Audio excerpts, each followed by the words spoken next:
एक उडाली ठिणगी,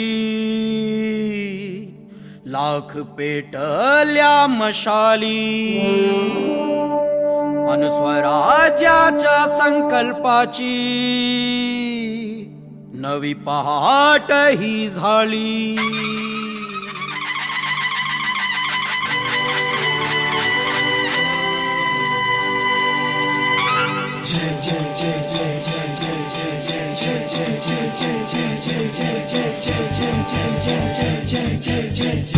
जय